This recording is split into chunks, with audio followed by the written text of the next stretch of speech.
BFM Business, Intégral Bourse, jusqu'à 18h, le Club de la Bourse. État des lieux des marchés en attendant la fin de séance en Europe. On est en plateau avec Grégory Volokin, président de Mescard Financial Services à New York, et Christian Parizeau, chef économiste d'Orel BGC. Christian, est-ce que ce qu'on a vécu hier, le marché semble vouloir garder la tête froide. Est-ce que c'est un bon signal, une bonne nouvelle, ou est-ce qu'il faut se méfier néanmoins, même si vos avis peuvent être un peu divergents? Il y a quand même l'idée d'un besoin de consolidation, voire de correction sur ce marché américain. Est-ce que vous êtes d'accord avec ça? Est-ce que tout le monde l'attend? Est-ce que ce serait sain? Après, on est toujours pris entre deux. D'une côté, personne ne va être très noir sur l'économie américaine. Les signaux sur l'économie mondiale sont encore plutôt bons. Oui. Donc, franchement, c'est difficile d'avoir un scénario très extrême en disant c'est la fin du monde, il y a une crise qui se profile. Faut être honnête, on n'est pas du tout dans cette configuration-là. Maintenant, ce qui fait peur, c'est la prise de risque, surtout sur le marché américain. Paradoxalement, le fait qu'il n'y ait pas beaucoup de volatilité, ça veut dire qu'il y a peu de gens qui ont peur. Et si les gens n'ont pas peur, ça veut dire qu'ils ne sont pas protégés. Ouais. Donc, s'il y a un risque, au début, on va dire, bon, c'est un petit risque, c'est pas très grave. Et puis, si ça s'emballe, et ben là, tout le monde va paniquer. Donc, le risque, c'est toujours pareil. Quand tout le monde dit il n'y a pas de risque, c'est là qu'il y a du risque, parce qu'on va surréagir face à un risque qui apparaîtra toujours un jour ou l'autre. Donc il y a cet aspect psychologique qui est très important. Après, l'élément central aujourd'hui, je pense, et ça a été dit précédemment, c'est que les gens ne sont pas sur le Trump trade. Ça fait un petit moment qu'on est passé. Maintenant, on est quand même sur l'idée que ça va mieux globalement. Et le risque derrière, c'est comme toujours, c'est à partir du moment où on va commencer, si c'est des petits facteurs de risque s'accumulent, là on peut avoir une surréaction des marchés. Je vous prends un exemple, c'est pas mon scénario. On commence à voir en Chine qu'il y a des problèmes, qui durcissent un peu la politique. Donc si on commence à craindre la Chine, si derrière le dollar baissait beaucoup trop, si derrière il y a aussi des problèmes politiques au Brésil, on le voit derrière, le Bovespa réagit un petit peu. Donc si j'accumule, si d'un côté les investisseurs se disent tiens, il y a un risque aux États-Unis, il y a un risque dans les pays émergents, la Chine, il y a un risque, les matières premières chutent, c'est autoréalisateur. Et le problème, c'est que là, on peut avoir un petit mouvement de panique. Donc, je suis pas sur un risque extrême, mais je trouve que là, faut surveiller de très près parce que justement, les marchés étaient dans un scénario très rose et on peut avoir une surréaction. On s'est trop désensibilisé au risque. Voilà, on a l'impression que tout était bon, il n'y a plus de risque politique en Europe, c'était fini, il fallait acheter. On a vu que la pondération action a beaucoup remonté dans les portefeuilles au niveau international. On a encore beaucoup une poche de liquidité, donc ça veut pas dire que c'est forcément fini, mais j'ai un peu peur de la surréaction des marchés face à ça. Donc, c'est pour ça que je suis très prudent. Parce que ça laisse la place à des trous d'air, ce que nous on appelle les trous d'air. C'est pas forcément des scénarios très noirs, mais derrière on peut avoir des surréactions de marché. Et quand on a eu une longue phase de hausse comme ça, avec une volatilité si faible, ça laisse la place à une surréaction de marché. Grégory, si on est dans le scénario, si on imagine une correction à New York, on verra parce que ça se stabilise aujourd'hui, mais personne ne sait si c'est terminé. Enfin, si la séance d'hier n'aura pas des répercussions peut-être un peu plus tard, 5-10%, c'est normalement une correction normale. Le marché ne réagit jamais normalement à moins 5%. Est-ce qu'on sera encore sûr qu'on va trouver des acheteurs, ou est-ce qu'au contraire on peut basculer dans quelque chose, un renversement de la psychologie de marché qui fait qu'on aurait un accident de marché un peu dur là qui pourrait faire peur à tout le monde? Mais j'aimerais bien répondre en disant qu'en fait un accident de marché viendra d'une chose qu'on n'a ni évoquée ni anticipée. C'est un peu toujours ça. Et le problème, et là je suis c'est ce qu'on voit au Brésil aujourd'hui, avec Christian Parizeau, totalement d'accord, c'est que avoir un optimisme béat et total en ce moment, voilà le risque. C'était la situation qu'on avait, c'est la situation qu'on a encore peu ou prou sur le marché américain. Alors, mais pas seulement américain. Regardez un petit exemple. Les Américains, les institutions américains sont revenus sur le marché français suite à l'élection de M. Macron. Fantastique. Ça veut dire quoi? Qu'ils aiment M. Macron, certainement, mais ça veut dire surtout qu'ils anticipent que la politique économique de réforme structurelle en France, non seulement va commencer, se mettre en place et avoir des bons résultats. Ils ont acheté ça, les Américains, en venant acheter l'Europe et la France? Absolument, ils ont acheté de l'optimisme, mais ils n'ont pas acheté des faits. Le fait, c'est que M. Macron a été élu. Le reste, c'est quelque chose à voir. Et à on entend beaucoup qu'on a corrigé le risque politique parce qu'on était avec un risque extrême. Absolument. Qu'on a corrigé, mais on a acheté plus que ça. On a acheté de l'espoir et on a acheté de l'optimisme. Je le pense aussi. Ouais. Je le pense aussi, puisqu'on est vraiment là dans une économie qui globalement va mieux. Mais une des grandes théories, l'Europe va mieux. Il faut que la France se réforme de façon structurelle, parce que si la France se réforme pas structurellement, l'Italie se réforme pas et a des élections, etc., elle ira pas mieux pendant longtemps. Donc, je dirais, l'Europe va mieux. On le voit au niveau des statistiques un petit peu, mais il y a aussi une grande dose d'optimisme que ça va aller encore mieux. grâce à l'action du nouveau gouvernement. Et ça, on a un peu la même chose dans tous les marchés actuellement. Tout le monde est très optimiste que tout va aller bien. C'est dans le niveau d'intérêt des investisseurs américains. Alors on peut suivre les flux, différents baromètres, mais votre baromètre à vous, vous êtes à New York depuis 25 ou 30 ans, Grégory. Vous le mesurez comment là, le niveau d'intérêt des investisseurs américains pour l'Europe aujourd'hui? Je le mesure à travers, non pas vous, mais vos confrères aux États-Unis. Ouais. Et quand pendant à peu près 10 jours, ils commencent leur journal financier sur les médias financiers, hein, que ce soit CNBC ou Bloomberg, en ne parlant que des élections françaises et en faisant petit à petit des très bonnes analyses de la situation, quelle est la politique par rapport à l'Europe, par rapport à l'euro, par rapport au marché du travail, etc. Là, je vois qu'ils commencent à vraiment s'intéresser, à trouver des relais d'investissement. Donc, ils y ont été. Il faudra pas les décevoir parce que les Américains, ils sont pas particulièrement sentimentaux. Et puis, ils se sont déjà pris les doigts dans la porte. Hein. Enfin, sur le marché européen, ils ont tenté de revenir quelques fois et ça a souvent été des faux départs et des grosses déceptions, si bien qu'on a décollecté 100 milliards de dollars l'an passé sur les fonds actions européennes. Christian, vos commentaires. Juste un petit mot. Ce qu'il faut comprendre, c'est comment raisonnent les marchés. C'est-à-dire que là, ça tient en un mot, la France. C'est est-ce qu'on est dans une reprise ou est-ce qu'on n'a pas de possibilité d'accélération de la croissance? C'est-à-dire que sur le fond, objectivement, si vous prenez les dernières statistiques de l'INSEE, vous êtes sur quelque chose d'assez bon, d'honorable. Vous êtes sur une croissance solide. Même la révision des comptes annuels nous montre que même l'investissement des entreprises a reparti de manière plus précoce qu'anticipée. Donc il y a une vraie amélioration avec un soutien de l'investissement des entreprises. Mais la vraie question n'est pas là aujourd'hui. C'est est-ce que l'effet Macron va nous permettre d'accélérer au-delà du rythme de croissance observé aujourd'hui. Supplémentaire.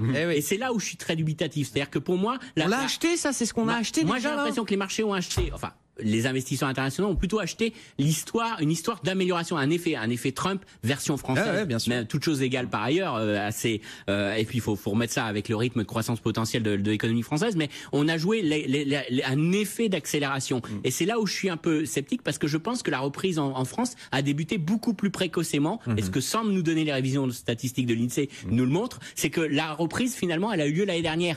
Et la phase d'accélération, alors quand on appelle reprise, c'est la phase d'accélération de la croissance. Là, on est en phase de maturation du cycle. Donc il y a un risque de déception si on a acheté cette accélération aujourd'hui. Voilà, si on reste à 1,5, 1,7, ça reste bon. Mais il n'y a plus d'accélération, on n'ira pas à 3. Et c'est ça peut-être le risque de déception. C'est-à-dire que là, on est en train de jouer un effet Macron qui va nous faire vraiment accélérer. Alors d'une part, il y a un problème de timing. Parce que, comme pour Monsieur Trump, même s'il fait des réformes, structurelles, c'est jamais immédiat, c'est pas du 2018, c'est du 2019, du 2020. Donc déjà, il y aura un problème de timing entre le vote, les négociations, le vote, l'application et les effets positifs. Donc il y a déjà un gros écart de temps. Et puis derrière, il y a un risque naturellement de déception s'il y a le moindre échec. Après, nouvelle histoire européenne aussi, un nouveau narratif européen. Mais ça aussi, c'est quand même des choses qui est pas dans un timing de marché, qui est dans un temps beaucoup plus long. Même si ça se réalise, on le voit encore une fois, l'effet Trump est une belle illustration du risque de l'effet Macron. Entre les anticipations et puis derrière... Une leçon, un enseignement le temps d'application des nouvelles politiques. Le CAC 40 qui va clôturer cette séance. Restez avec nous, bien sûr. On est ensemble jusqu'à 18h. Christian Parizeau, Grégory Volokin sont nos invités du Club de la Bourse. Le CAC 40 qui va clôturer sur une légère baisse. On a quand même très nettement réduit nos pertes aujourd'hui, et notamment après l'ouverture des marchés américains. On sera à nouveau sur place au Nasdaq dans un instant avec Sabrina.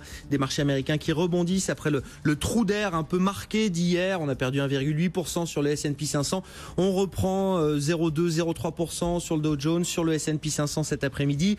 Le VIX qui se calme également à cet indice de volatilité usuellement appelé le baromètre de la peur, qui est monté au-delà de 15 hier, une des plus fortes hausses depuis le mois de juin dernier, qui a plutôt tendance à se stabiliser, voire à redescendre un petit peu. On est sous le niveau des 15 à nouveau pour l'indice de volatilité américain. Et puis notons quand même des dommages importants sur le marché brésilien. On pourra en dire un mot avec cette nouvelle affaire de corruption qui éclabousse le pouvoir. Notez que la bourse de Sao Paulo est en baisse de près de 10% actuellement, avec le réal brésilien s'effondre de 7% quasiment face au dollar.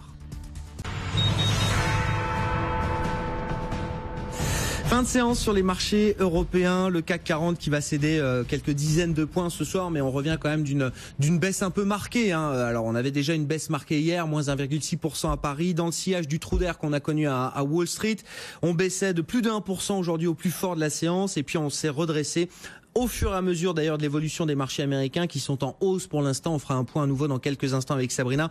Mais le CAC 40, lui, cède 0,58% actuellement, 5287 points. On peut noter ces troubles politiques au Brésil qui sont en train de revenir en force. Souvenez-vous, il y a un peu plus d'un an, procédure de destitution à l'encontre de Dilma Rousseff qui avait déjà semé un trouble pendant plusieurs mois sur les actifs brésiliens. Et puis l'arrivée de Michel Temer qui avait d'ailleurs déclenché ou participer en tout cas à un mouvement de reprise très fort du marché brésilien. Ce même Michel Temer, président aujourd'hui, est éclaboussé à son tour par une affaire de corruption. Il est accusé d'avoir acheté un témoin clé dans le scandale Petrobras. Voilà, le scandale historique désormais autour du géant pétrolier brésilien. Ça secoue quand même très fort à Sao Paulo, moins 8% pour l'instant sur le marché brésilien. Le Real, je le disais, qui s'effondre de 7% face au dollar. Et puis quelques valeurs qui sont flaguées, identifiées comme ayant une part d'activité importante au Brésil. On les connaît assez bien d'ailleurs pour nos valeurs françaises là qui sont un petit peu mises de côté. On pense à Edenred, les services de paiement. Edenred qui recule de près de 5% ce soir. Casino Guichard aussi dans la distribution qui a des activités importantes au Brésil. Le titre recule de 5%. Valourec qui travaille bien sûr en contrat avec Petrobras. Le titre Valourec recule de 5%. Voilà quelques exemples. On a Telecom Italia aussi dans les télécoms en Europe mais qui a ses activités au Brésil. Telecom Italia qui recule de 3%. Et puis le secteur automobile également qui est affecté avec un nouveau développement dans les affaires d'émissions polluantes et c'est Fiat Chrysler cette fois qui est menacé d'une plainte au civil par le département de la justice aux États-Unis. C'est ce que rapportent des sources proches du dossier. Une plainte qui pourrait être déposée par la justice américaine cette semaine si aucun accord n'était trouvé entre Fiat et la justice US. Le titre Fiat qui recule de 2,7% ce soir à la bourse de Milan. La chute a été un peu plus sévère en cours de séance. Le secteur automobile s'est un peu repris dans le sillage de Fiat Chrysler. On notera quand même quelques grandes valeurs qui ont été laissées de côté aujourd'hui, type Danone, moins 3%, Carrefour qui recule de plus de 2%, Unibail-Rodamco qui cède 1,9%, et puis à l'inverse, d'autres valeurs qui ont réussi à passer à travers la baisse du jour, Safran, plus 1,5%, Saint-Gobain, plus 1%, et Crédit Agricole qui progresse de 0,7%. Peut-être juste, Christian Parizeau, un mot du Brésil, encore une fois, voilà, on va pas analyser la situation politique au Brésil, mais comment on peut surveiller l'évolution de la situation? Le Brésil en 2016, ça a été un des meilleurs, ou si ce n'est le meilleur marché dans le monde, avec en plus une devise qui s'était très nettement réappréciée. On pensait que la crise politique était passée avec la destitution de Dilma Rousseff. Force est de constater que non, c'est quand même quelque chose de très latent et de permanent là aussi au Brésil avec des remontées à la surface parfois violentes. Oui, alors c'est tout le problème du Brésil, c'est-à-dire que on a beaucoup joué l'amélioration du Brésil. Alors c'est vrai que ça a bien performé l'année dernière, mais quand vous regardez dans les comptes de résultats des entreprises, c'est pas aussi brillant. Il y a un gros effet change lié à la réappréciation de la devise brésilienne, mais en croissance organique, on est sur des choses qui restent très faibles et c'est un peu encore l'économie malade de l'Amérique latine, très clairement. Et là excusez-moi. Et là, ce qui commençait à apercevoir, c'est quand même des réformes qui commençaient à porter leurs fruits. Ouais. Et ça, c'est un peu remis en cause. Il y a un risque que ça casse cette dynamique. On verra, il faudra voir les développements et l'ampleur que prend cette nouvelle affaire autour de Michel Temer. Mais le risque pour vous, c'est que ça casse la dynamique de réforme voilà. structurelle et c'est un peu un cercle vicieux. Rétablissement du pays. Lorsque la devise s'affaiblit, c'est des sorties de capitaux du pays et ça accentue les pressions inflationnistes. Donc la Banque centrale monte ses taux. Donc ça ralentit encore l'économie et une économie qui est très dépendante aussi des crédits à la consommation. À l'inverse, si la devise s'apprécie, ça fait des rentrées de capitaux, c'est un rebond de l'investissement, la Banque centrale peut stabiliser ses taux, voire les baisser, et donc ça relance véritablement l'économie. Et si en plus derrière il y a un assainissement des comptes publics et on a une crédibilité politique, ça redonne de la confiance dans le pays et donc ça relance le pays. Donc ça c'est le scénario qu'on jouait avant la nouvelle affaire de corruption autour de Michel Temer. Comme c'est une économie émergente très volatile, qu'elle commençait seulement à sortir la tête de l'eau, et ben la grosse crainte c'est qu'on ait un vrai retour en arrière. Et vous voyez la réaction des marchés, baisse de la bourse, baisse de la devise, et immédiatement les anticipations de hausse de taux reviennent. Donc tout de suite ça s'auto-réalise et c'est ça qui rend le marché assez volatile. Et des mouvements très violents sur ces marchés de flux, ces marchés émergents, voilà, ça peut rentrer très vite et sortir très vite. Ça fait un risque émergent supplémentaire. On avait quelques inquiétudes du côté de la Chine, même si j'y crois pas, mais pour l'instant c'est des inquiétudes. Là on a de nouveau du Brésil, donc il faut quand même surveiller de très près cette classe d'actifs que sont les émergents. Eh ben très bien effectivement. Puis on voit un peu des effets de contagion à travers les devises émergentes, mais c'est vrai que pour l'instant on est quand même l'épicentre est quand même très très brésilien avec cette bourse de Sao Paulo qui chute de plus de 8% et le Real, la monnaie brésilienne, qui s'effondre de 7% face au dollar. Nous à Paris, on a clôturé le CAC 40 7,05% ce soir, 5289 points. On se situe toujours un petit peu au-delà des niveaux qu'on connaissait au lendemain du premier tour de l'élection présidentielle française. Ce gap important que le marché avait réalisé, cette hausse très violente au lendemain du premier tour de l'élection française. Voilà, on reste dans cette zone-là, donc sur des niveaux tout à fait corrects et honorables pour nos marchés européens. Après la baisse un peu appuyée d'hier, on est sur un retrait donc de 0,5% ce soir seulement à la Bourse de Paris. BFM Business, Intégral Bourse, on refait la séance. Avec nos invités en plateau, donc Christian Parizeau, Aurel BGC, Grégory Volokhin, président de Mescard Financial Services. Stéphane Soduteil est avec nous également par téléphone, responsable de technibourse.com. Et puis on sera en duplex dans un instant avec Sabrina du côté du Nasdaq pour voir comment est-ce que le marché américain arrive à s'en sortir après le trou d'air d'hier. Un mot, Stéphane, de cette fin de séance. Est-ce qu'on peut se dire un peu rassuré après la séance d'aujourd'hui qui succède à celle d'hier évidemment, mais qui était une séance un peu marquée en termes de baisse, en tout cas la plus forte baisse qu'on a eue cette année sur les marchés américains ou les marchés européens. Est-ce que la séance du jour là apporte quelques éléments rassurants ? Oui, effectivement, c'est plutôt rassurant puisqu'il y avait un niveau vraiment très important à surveiller, c'était ce point bas d'entre-deux tours des élections présidentielles autour des 5240, 5250 points qui a été brillamment préservé aujourd'hui. Donc ça, c'est déjà quand même une bonne nouvelle. C'est-à-dire le premier niveau de support cohérent par rapport à la baisse que l'on a eue hier a été atteint et on a parfaitement bien rebondi dessus. Donc ça, c'est vraiment un point positif. Alors même si ce niveau devait céder, on a encore pas mal de niveaux qui pourraient réactiver la hausse de l'indice sans pour autant mettre en cause la tendance court et moyen terme. La structure est vraiment très bien faite, très bien structurée. Donc là, on peut espérer quand même dans les jours qui viennent peut-être une reprise en direction des niveaux où on a cédé hier, c'est-à-dire vers les 5350, 360. Et là, le vrai test va avoir lieu là. Est-ce que cette baisse était éphémère et on va réussir à réintégrer l'ancien range de ces derniers jours, 5350, 5420, ou est-ce qu'on va se casser les dents et de nouveau avoir des répliques baissières, ce qui reste possible. Wall Street aura peut-être de nouveau un petit coup de grisou. Il faudra surtout surveiller, comme je vous le disais tout à l'heure sur Wall Street, les 20 375 points, c'est-à-dire le récent point bas de ces dernières semaines. Surtout ne pas le casser parce que là, ça remettrait un peu d'huile sur le feu et on verra un CAC certainement vers les 5150. Effectivement, surveiller d'éventuelles répliques, comme vous dites. C'est vrai que la séance d'hier a été un trou d'air marquant et qui peut avoir des conséquences sur les prochaines séances. En tout cas, le calme est de retour à Wall Street aujourd'hui. Sabrina, vous nous le confirmez, on vous retrouve en duplex du Nasdaq, les indices américains là qui tentent de remonter la pente après la séance d'hier. Oui, tout se passe bien pour le moment. À la mi-séance, on a des indices qui sont effectivement en progression, même si on est un petit peu loin des plus hauts niveaux de la séance. Sur le Nasdaq, on était tout à l'heure en hausse de 0,5%, on ne prend plus que 0,7%, on ne prend plus que 0,5%, 6043 points. Le S&P 500 qui grimpait de 0,4% sur les plus hauts ne prend plus que 0,2%, 2362 points. Quant au Nasdaq, la hausse est de 0,1% désormais. On est à 20 628 points à la mi-séance sur ce marché après effectivement donc cette forte baisse, sell-off des indices américains hier suite à plusieurs informations de presse concernant Donald Trump, le dossier russe bien sûr.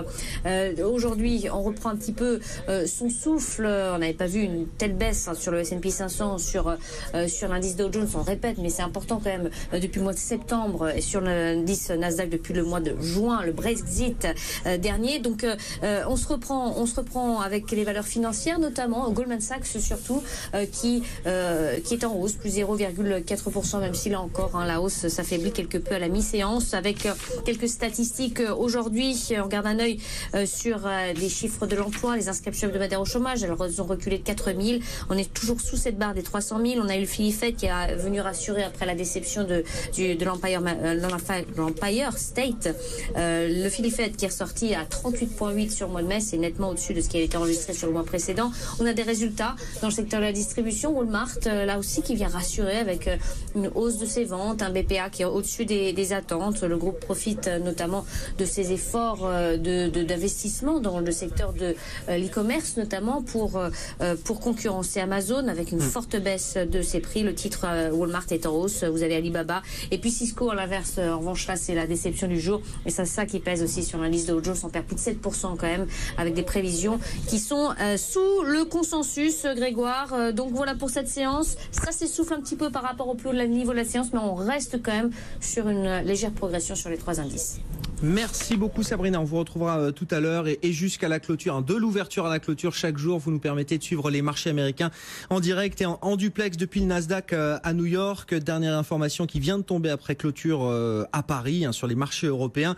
On avait une valeur business et décision qui était suspendue depuis plus d'une semaine maintenant, donc une des petites SS2I françaises, et on apprend que Orange ce soir entre en négociation exclusive en vue d'acquérir et de prendre donc le contrôle de business et décision pour ceux qui suivent les small caps et qui suivaient spécifiquement le sort de cette valeur suspendue depuis plus d'une semaine maintenant. Grégory Volokhin, un mot également de ce qui se passe dans le secteur du retail et de la distribution aux États-Unis. On décrit ça d'ailleurs avec vous quasi quotidiennement quand vous êtes à New York. Intéressant parce qu'on a les résultats de Walmart qui sont bien accueillis par le marché aujourd'hui. À l'inverse, Alibaba avec des résultats un peu fraîchement accueillis. Moi, j'ai été marqué quand même par la chute des grands department stores américains, les JCPenney, les Macy's, Nordstrom et autres, qui se retrouvent, mais alors dans une tempête pas possible, qu'on décrit depuis des mois et des trimestres avec vous. Mais sur ce trimestre-là, sur les résultats du trimestre, ça a été encore flagrant. Mais écoutez, d'abord, je pense que bientôt, il ne faudra plus parler de distribution, parce qu'en fait, ce qui est en train de changer totalement, c'est la consommation. Comment le consommateur consomme et qu'est-ce qu'il veut acheter. Et on a la preuve maintenant sous les yeux que le consommateur commence vraiment à avoir adapté un comportement tout à fait nouveau qui est en train de tout bouleverser. Alors d'un côté, quand il achète sur Internet, évidemment Amazon, qui a 70% des parts de marché des ventes sur Internet, donc là c'est absolument incontournable. Ou autrement, quand il achète quelque chose, qu'est-ce qu'il va acheter ? Il cherche les bons prix. Donc il va chez les discounters, il va chez Walmart, il va chez Target, qui est peut-être encore un tout petit peu au-dessus d'un discounter, mais quand même assez bon marché. Il va chez Costco et ce genre de magasins. Et tout le reste, je dirais, tout le reste, cet immense secteur est en train de disparaître. Vous passez, il y a un magasin qui est à côté de notre bureau qui s'appelle Saks Fifth Avenue. Saks Fifth Avenue, c'est les Galeries Lafayette. Vous êtes à midi, moi j'y vais à l'heure du déjeuner des fois, au rez-de-chaussée. Il y a 5 personnes dans un magasin qui fait 50 000 mètres carrés. Ralph Lauren a fermé son flagship sur la 5e avenue, c'est ça, Grégory? Absolument. Bon, là, peut-être le loyer était trop cher, mais c'est aussi assez incroyable. Alors, Ralph Lauren, c'est la mode. On parle de Saks, c'est les grands magasins. Vous avez tous les malls. Les malls, c'était quoi? C'est des grands bâtiments dans lesquels vous avez en général 2 grandes chaînes de magasins, d'un côté JCPenney, de l'autre côté Macy's, et des dizaines de petits magasins au milieu, Gap, etc., etc. Les gens allaient là-bas, c'était leur loisir. Vous aviez 16 ans, vous passiez le week-end dans les malls. Aujourd'hui, un jeune de 16 ans, il va plus dans le mall. Il passe son week-end devant sa tablette, il est sur YouTube et quand il veut s'acheter quelque chose, il va sur Amazon. On comprend le phénomène. Est-ce que vous avez l'impression que l'hémorragie est sur le point de se terminer et qu'on va trouver quand même un moment un plancher? Enfin, il y a toujours au moins 5 personnes qui iront chez Saks peut-être sur la 5e avenue entre midi et 2. Est-ce que l'hémorragie est bientôt terminée ou est-ce que non, personne n'en sait rien et que ça peut continuer encore à ce rythme-là? Moi, je suis un garçon optimiste, mais je pense que ce changement de comportement est trop important pour tout d'un coup changer de direction. Et il faut voir, quand vous avez des ventes à magasins comparés, on parle d'un Macy's ou d'un autre en baisse entre 5 et 10% sur un trimestre. C'est énorme. Qu'est-ce que ça veut dire sur une année? Ça veut dire que dans une année, ils perdent de l'argent. Sears, grande chaîne de distribution, perd de l'argent. JCPenney perd de l'argent. On peut pas perdre de l'argent quand on est un magasin. Si on n'en gagne pas, il vaut mieux fermer. On peut même avoir des extrapolations macroéconomiques là de ces phénomènes qui sont expliqués et décrits par Grégory Volokhin, Christian, en termes de prix, en termes de consommation, d'emploi aussi, enfin tous les emplois derrière, des Walmart et autres. On le voit très clairement dans des statistiques comme les ventes au détail, où on a la partie vente d'entreprises sans magasin, qui est la partie Internet, où on est sur des taux de croissance à 2 chiffres et on voit que les départements de stores sont en contraction d'activité. marché. Et là, ce qu'on voit, c'est que ceux qui s'en sortent à peu près bien, c'est les ventes sur Internet. C'est-à-dire que même dans les magasins aujourd'hui bien établis, ceux qui peuvent encore se sortir la tête de l'eau, c'est parce qu'ils ont Target, une partie de ces bons résultats, c'était aussi la partie Internet, c'était même pas les magasins physiques. Donc on voit qu'il y a quand même un vrai changement de comportement, avec un premier trimestre qui a été difficile, parce qu'on a eu un ralentissement de la consommation. Ça aussi, ça joue. C'est-à-dire que le premier trimestre a été, quand vous allez mal, et en plus que vous avez une consommation qui ralentit, ça accentue votre problème, d'où le fait qu'on a focalisé là-dessus. Mais on voit qu'il y a un vrai problème aujourd'hui de consommation, mais il y a plein d'éléments. Quand on regarde aussi tout ce qui est bien de consommation courant, des Coca-Cola, des Pepsi, ils disent vraiment il y a un retournement de la consommation qui, alors c'est pas nouveau, ils nous en parlent quotidiennement, mais finalement des Américains qui veulent mieux manger, moins sucré, etc. Et on voit qu'il y a un vrai retournement de consommation, c'est un changement de consommation, c'est ça. Oui, c'est pas qu'on consomme plus, mais c'est qu'on consomme différemment. On change différemment, et donc ça crée des arbitrages sur des géants américains qu'on pensait justement non cycliques, solides, qui connaissaient pas de volatilité dans leur croissance organique, qui d'un seul coup sortent des résultats vraiment très décevants, ou alors pour ceux qui en profitent vraiment très positifs. Mais on voit qu'il y a des vrais changements de rupture de consommation aujourd'hui qui s'opèrent sur ce marché américain. On va marquer une dernière concurrentiel, et qui reste hyper concurrentiel. Faut pas l'oublier aussi. On va marquer une dernière pause, messieurs. Vous restez avec nous. Je vous rappelle, la clôture ce soir à Paris, moins 0,5% pour le CAC, 5289 points, et les marchés américains qui sont en progression pour l'instant. À tout de suite. BFM Business, Intégral Bourse, jusqu'à 18h, le club de la bourse. Quelques minutes encore avec nos invités, Grégory Volokin, président de Mescard Financial Services, et Christian Parizeau, chef économiste d'Orel BGC. La situation sur les marchés qui s'est stabilisée, avec des marchés américains qui rebondissent timidement, mais qui quand même mettent fin au trou d'air qu'on a connu hier, et qui était la baisse la plus marquée depuis au moins le mois de septembre dernier sur les marchés américains. Légère progression donc des indices américains pour l'instant. Et puis à Paris, on a quand même très nettement réduit nos pertes. On est en baisse malgré tout ce soir, donc nouvelle séance de baisse après le repli d'1,6% hier pour le CAC 40. On termine sur une baisse de 0,5%, 5289 points. Et puis juste un mot encore pour être à peu près complet sur la séance du jour, l'actualité brésilienne qui nous a rattrapé avec cette nouvelle affaire de corruption, scandale ou accusation en tout cas contre le président Michel Temer, qui crée des dommages assez lourds quand même sur le marché brésilien, puisque le Bovespa, la bourse de Sao Paulo, recule de près de 9% ce soir, et le Real brésilien, la devise, chute de 7-8%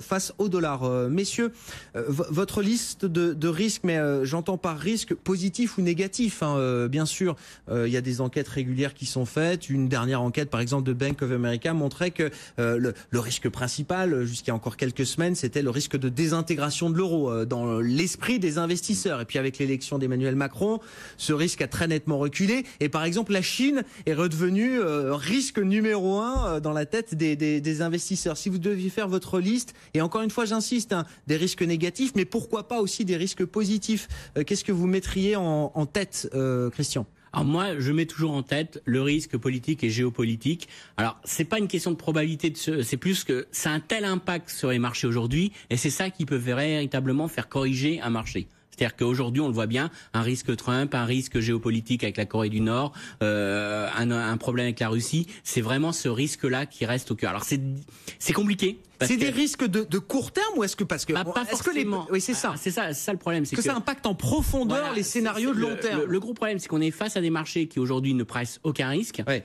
On est aujourd'hui sur des marchés qui sont très confiants, et l'économie, avant de dérailler, on a des indicateurs quand même. Donc on a le temps de s'ajuster. Donc c'est forcément, à mon avis, des risques politiques qui sont en première ligne, parce que ce sont des risques qu'on peut pas prévoir, qui surviennent et qui font Michel Temer au Brésil, par exemple, c'est l'exemple. C'est un risque du Bovespa. Vous voyez la réaction tout de suite des marchés qui est très violente. Donc en termes de market mover, en termes d'impact, c'est ces risques-là. On n'est pas à l'aise parce on peut pas les prévoir. Non. Et ça montre, c'est justement personne n'est couvert. Donc ça fait surréagir les marchés. Donc ce risque politique, à mon avis, il est essentiel. Le deuxième risque, c'est véritablement un risque dans le scénario un petit peu d'embellie conjoncturelle sur la croissance mondiale. C'est-à-dire qu'aujourd'hui, on est globalement, on n'est pas sur un retournement. On est sur une amélioration conjoncturelle, mais qu'elle soit pas aussi forte. Voilà, c'est une question de dosage. Alors déjà, vous voyez, je suis un cran en dessous. Parce que le risque politique ou le risque avec la Corée du Nord, ça c'est un vrai risque qui déstabilise les marchés. Là, je suis quand même sur un risque un petit peu un cran en dessous, dans le sens que voilà, c'est bien, mais c'est pas aussi bien qu'anticipé.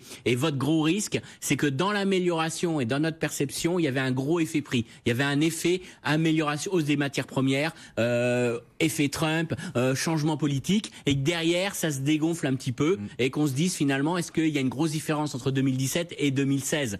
Finalement, est-ce qu'il y avait réellement une accélération ? On reste finalement sur un scénario qui n'a pas beaucoup changé. L'année dernière, on disait bof, bof, bof. Cette année, est-ce qu'on ne va pas dire bof, bof, bof ? Et on n'a pas eu des faux signaux d'optimisme. Donc ça, c'est le deuxième risque. Et puis le troisième risque qu'il ne faut pas oublier, c'est qu'on a quand même des banques centrales qui constatent que les économies vont mieux, qu'il y a plus de capacité de production excédentaire. On est en train aujourd'hui, on voit que les taux d'utilisation de capacité de production remontent. Alors c'est bien pour les profits, c'est bien pour la qualité des entreprises, mais ça veut dire aussi c'est que moi j'ai plus besoin aujourd'hui, je fais plus face à un risque de déflation ou à un risque de désinflation. Donc on a quand même une vraie rupture. Et moi je trouve que les marchés n'ont pas pris assez en compte le changement de discours de la Fed. Rappelez-vous, il y a encore un an, il y avait un débat entre les colombes et les faucons pour savoir est-ce qu'il faut monter les taux.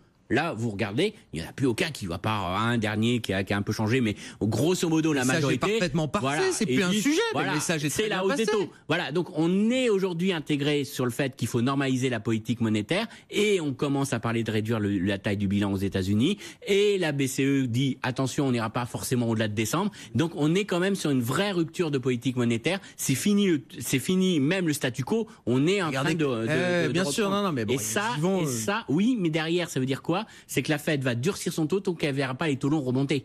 Et ça, c'est quand même, on est en train de réapprécier le marché obligataire, parce que son gros problème aujourd'hui, c'est l'aplatissement de la courbe. Ils veulent véritablement qu'ils montent les taux longs réagissent, et ça veut dire qu'on redonne du prix au risque. C'est la grande énigme pour l'instant, effectivement, ces taux longs américains qui montent pas. Faites votre choix, la shopping list des risques, Grégory. Je vais rebondir sur ce que disait Christian, je dirais. Au niveau des banques centrales, je dirais qu'il y a un risque que j'appellerais le risque doctrinaire. C'est-à-dire que ces banques ont tellement préparé les marchés du côté des Américains à une hausse des taux, enfin encore deux hausses des taux, trois hausses des taux, à une réduction de leur bilan. Ils se sont tellement engagés que c'est difficile de reculer. Donc moi j'ai peur que par doctrine, ils resserrent des taux à un moment où l'économie ne le supportera peut-être pas. En termes de timing, ça tombe mal à un moment. Mal. Et la même chose en Europe. Que l'Europe, avec cet enthousiasme pour la croissance, on commence à supprimer cette politique de monetary easing un peu trop agressivement. Donc moi je dirais il y a un peu ce risque. Mais pour moi le gros risque c'est un risque technique dans les marchés. Et je regarde comment sont structurés les marchés actuellement, avec l'importance de plus en plus des ETF, des trackers qui sont de la gestion passive, indicielle, avec des gens qui rentrent et qui sortent. Et je dirais que le plus grand risque à mes yeux maintenant dans le marché, c'est ce risque-là, c'est-à-dire le risque de liquidité, parce qu'on ne sait pas comment ces instruments réagissent dans des vraies baisses. Et je vous dirais qu'il y a beaucoup de gens qui ne dorment plus à cause de ça. Sérieusement ? Parce qu'un ETF sur le S&P 500, enfin je veux dire, aucun problème. C'est ça, voilà. C'est le sous-jacent, c'est la liquidité du sous-jacent qui compte. Exactement. Prenez un ETF sur ce qu'on appelle les junk bonds, ou les obligations à haut rendement. La dette très risquée, la dette d'entreprise tout le monde achète. Et tout d'un coup, quand vous vendez, vous vous retrouvez avec des titres que personne ne veut, et avec des chutes de 20, 30, 40% en une journée de 6 titres à l'intérieur de l'ETF. Et je dirais c'est ça. D'un côté, le risque de banque centrale à contre-courant, et de l'autre côté, un risque technique que l'on voit pas encore dans le marché. Alors qu'on est inondé de liquidité, il y a quand même des poches. Oui, c'est ça. Il y a des poches où le risque de liquidité existe. Il y a un élément qui est certain. Vous pouvez pas vendre un ETF en disant qu'il est liquide avec des supports d'investissement qui ne le sont pas. Bravo. Et oui, c'est ça. C'est la liquidité du sous-jacent. Il n'y a pas de magie. Qui fait que l'ETF est liquide ou pas. Il y a forcément un loup.